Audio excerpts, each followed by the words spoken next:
Tapos maglagay ka ng harina. Umiingit na yung anak ka. Nagsisimula pa lang ako. Oo, ayan. Baking soda yan. Sunod, baking powder. Kailangan talaga parehas eh. O para maghalo yung smooth at saka yung buhaghag. Yan. Naglagay din ako ng condensed milk. Yan lang yung liquid natin tsaka itong mantika. Yung pang prito talaga, oh. Pero kung gusto mo sa healthy, olive oil gamitin mo. Tapos vinegar, suka, para mas umalsa yung ating leavening powder. Tapos ayan, vanilla, optional lang yun. Sa itlog, 2 piraso nilagay ko, XL. Pero kung isa lang yung itlog na meron ka dyan, isa lang ilagay mo, okay lang yun. Okay lang yun, okay na okay lang. Yan, tapos haluin mo lang hanggang sa mag-incorporate, hanggang sa maging butter texture siya. Hindi naman kailangan na maging perfecto yung paghalo mo ng butter. Hindi kailangang pinong-pino. Oo, kasi kahit naman merong buo-buo ng konti yan na harina, maluluto pa rin yan. Oo. Tapos tabi mo lang pansamantala mga 10 minutes hanggang sa malusaw lahat ng ingredients.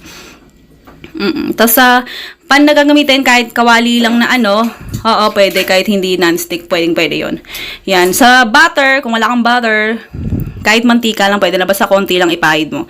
Yan. Sa butter naman, yung ating pancake butter, 1/4 cup ang ginamit ko. Nagbabasa na yung anak ko. Diyos ko ba? Ayan, ganito talaga pang nanay, no? Basta makapagtrabaho. Okay lang yan, hindi naman delikado.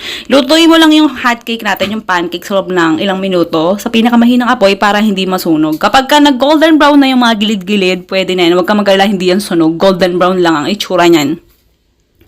Ayan, ayusin mo yung paningin mo naman. Oo, wag ka namang magalit sa akin. Huwag mo kung agad pagbintangan na sunog yung ginagawa ko. Yung iba ganun, sinasabi sunog daw eh. Diyos ko po. Hindi naman kayo nakakakain. Oo, magkaiba ang tosta sa sunog. Ay, tapos takpan mo ulit. Lutuin mo ng minuto sa pinakamahinang apoy ulit. Parehas lang nung lakas ng apoy sa kanina. Tapos takpan mo lang para lutong-luto. Ganon, hanggang gitna luto. Yan, pagkalipas ng ilang minuto ulit, syempre pwede mo nang ihango. Ganyan na itsura niya mga madam. Kung wala kayong pan na ganito, kahit anong pan pwede. Pero kung gusto mong ganyang hulmang-hulma, bili ka na lang sa Shopee. Pwede naman. Mura lang din naman ito.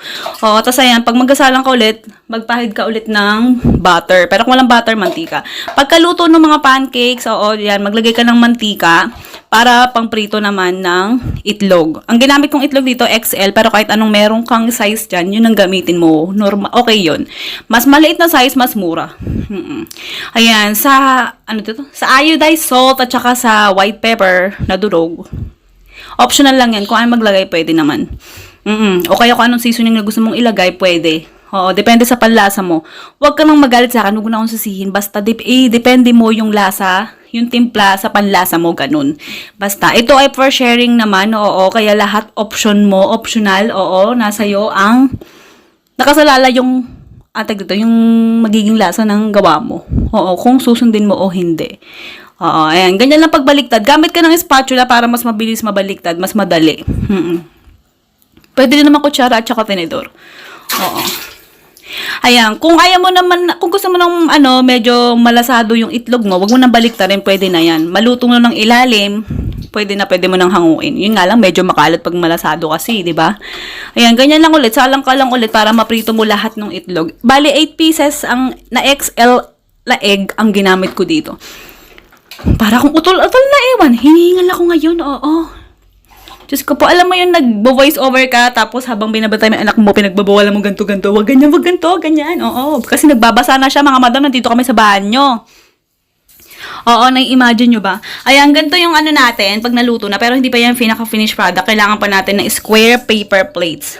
Oo, narinig ba yung bagsak ng tubig, oo. Yung anak ko yun. Ayan, bawal square paper plates, merong isang hot cake, at saka itlog. Tapos, pangatlong layer, cheese. At pang-apat na layer, yung ating pancakes. Oo. Tapos, tusukan mo ng stick, yung maliit na stick lang. Oo. Kailangan ng stick kasi para hindi siya ma-deform o hindi siya masira. Kasi medyo magdadaus-dus yan, magdudulas-dulasan yan, mawawala sa ayos sa linya yung ating filling at saka yung pancakes kasi kung walang stick. Dahil nga makapal. Oo. Pwede ka rin maglagay dito ng palaman na pipino, kamatis, parang burger na ganun, oo. Pwede ring lettuce. Tapos pwede ka ring maglagay na ng mga sauce. Oo, ako kasi hindi ko na nilagyan kasi yung anak ko kasing panganay, hindi mahilig sa sauce, oo. Kaya hindi ko nilagyan. Kaya dito na lang sa taste test, sa lantakan time ko na lang nilagyan ng hot sauce, oo, habang kinakain ko. Ganun na lang ginawa ko. Oo, tsaka hindi naman lahat ng customer gusto ng sauce. Oo, pwede ring maghiwalay kayo. Kaya pagka may bibili, tatanungin nyo, anong gusto nyo sauce? Ganun.